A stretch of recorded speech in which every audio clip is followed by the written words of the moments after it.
Hey you guys, what is up? Welcome back to another episode of Clockwork Kitchen. So excited to have you here. The sun is shining, the birds are chirping. I'm so happy after like a week of rain.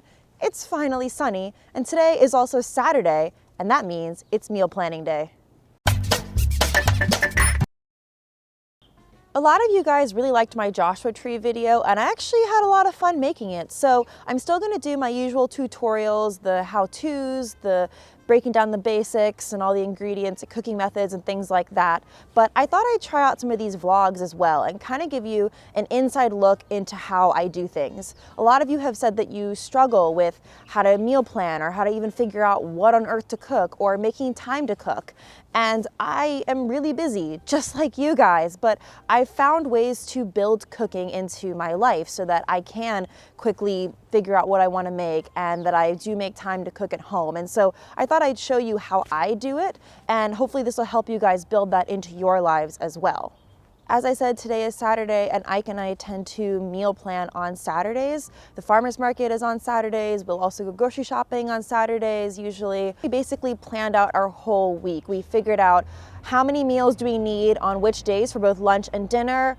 What do we want to make? How many servings is that going to give us? And is that basically going to carry us throughout the week? And then we made our grocery list in terms of what do we still need to buy. So right now we're going to go grocery shopping, and then I'll show you what we planned and what we're gonna make throughout the rest of the week. Let's get going.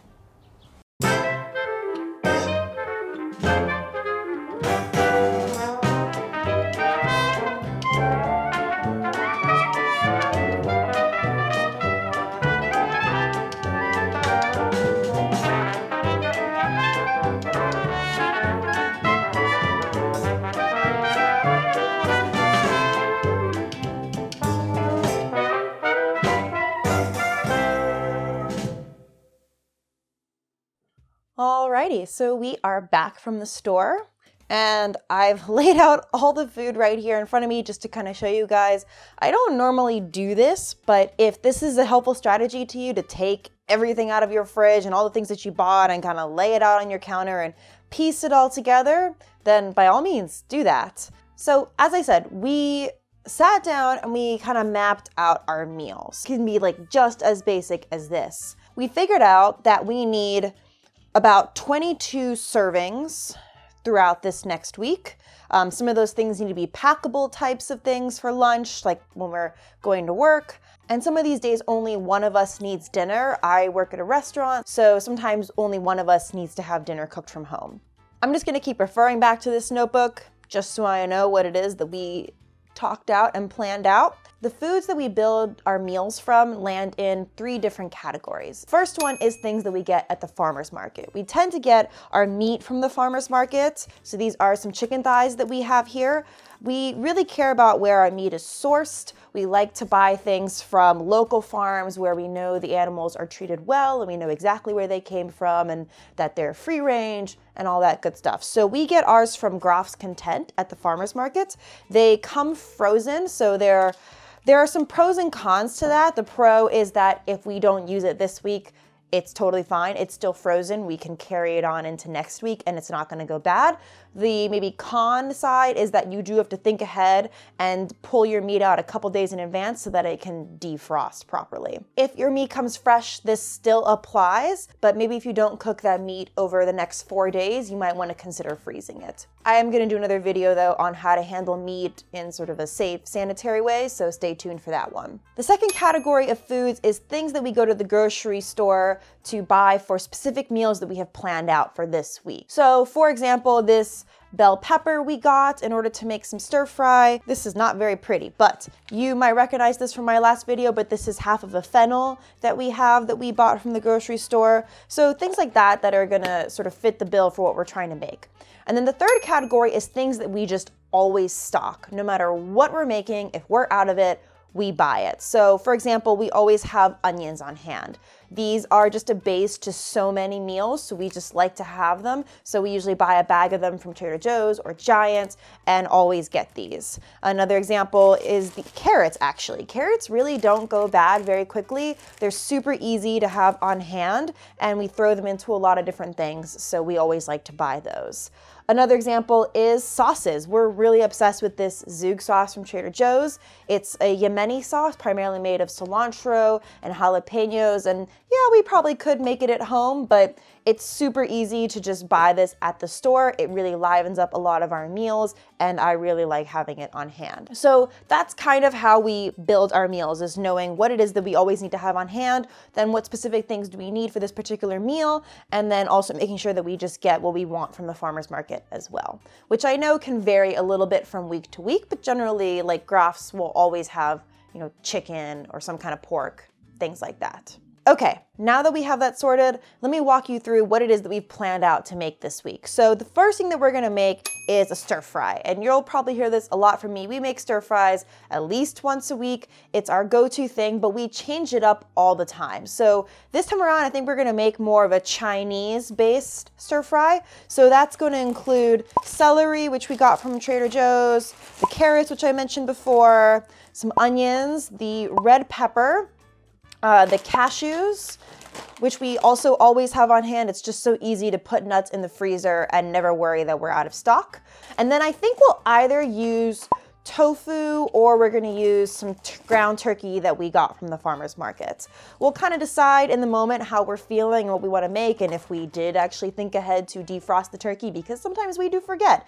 And tofu is a really nice thing to have on hand as well. We don't always buy it, but it doesn't really go bad that quickly either. So it's a nice thing to have around when we're just like, we need something to kind of protein up our meal. Maybe we don't have any meat around at the time because we just used it all up, or we haven't defrosted it in time. But it'll be kind of like a Kung Pao Chinese inspired stir fry. We think that the stir fry will cover us maybe about 4 to 5 servings for this week. We also have some of this lentil dish left over. There's basically lentils, tomatoes, some merguez sausage, which we also used in a clam dish already last week, and probably some onions in here as well. So really hearty. We'll probably have this with like a side salad with some greens, which we always have on hand that's in the fridge right now.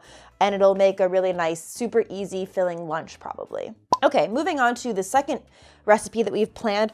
If you watched my last video on knives, we're actually gonna make that pizza all over again. It was a fennel sausage pizza that we made in a cast iron skillet.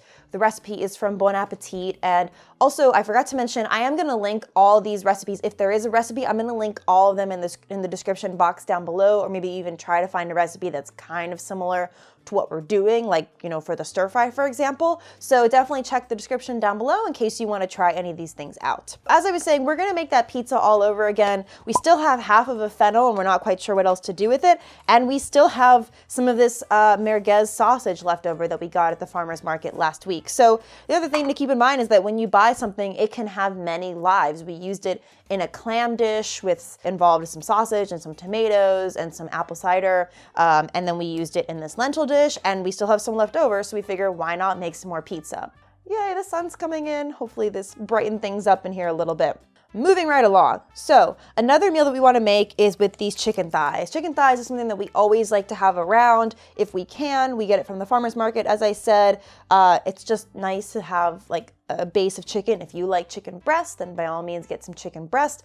I really like thighs. I think they just tend to not burn quite so quickly, and I really like the flavor of them. And we're gonna make a chicken curry bowl, which also is going to involve roasting up some cauliflower and like putting some like spices on top of here and roasting it up with the chicken as well, and putting that all over a bed of greens with some almonds and like a yogurt-based dressing, I think, which we have the yogurt right over here for. We also make our own yogurts. Again, you don't need to do that. You can buy your own yogurt. This is just kind of what we do, and I'm just trying to be honest with you. This is how we do things. So anyway, we're gonna make a chicken curry bowl with the cauliflower and the chicken, and that should hopefully be really good. Another thing that we're gonna make is pork chops. So we got these pork chops from the farmer's market as well. This will probably cover us about 3 servings, I want to say. And then we got this cabbage, which we're going to turn into some rot coal. Super, super easy to do. And that'll go really well with the pork chop. And then actually we're going to make some sweet potatoes. I forgot to pull that out, but we got those from the farmer's market as well last week. And we'll roast those up and we'll serve that up with all of this. Okay, this is a lot of things to cook.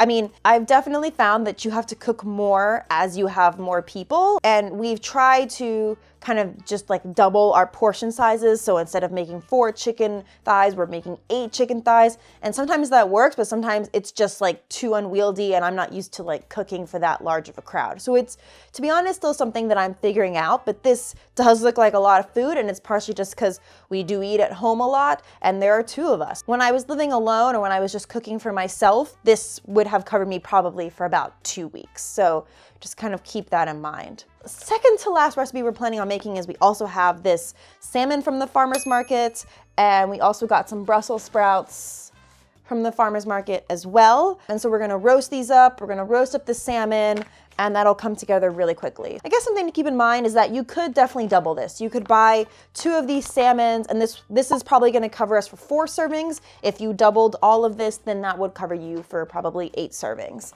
But the other thing is that this looks like a lot, but when we cook it, it actually doesn't take that long to cook. It's only gonna take maybe 15 to 30 minutes tops to pull together. Like the salmon and the Brussels sprouts, we're just gonna roast. We could probably roast those together. The Brussels sprouts will take like 30 minutes, the salmon will take like 15.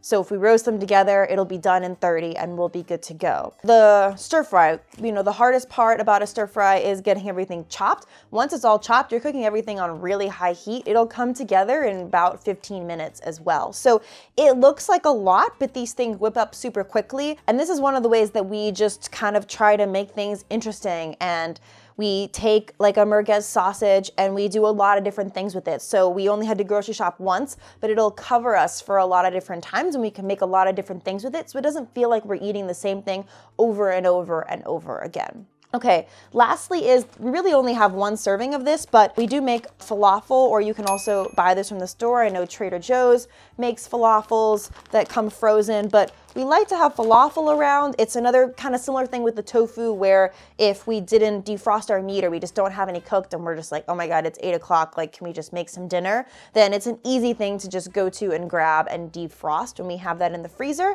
And then we have some naan as well. So I can basically put the falafel on the flatbread, and then I put some zouk sauce on it, I put some yogurt on it, I put some greens on it, or if we have any other vegetables, I throw that on as well. Makes a super easy, fast lunch.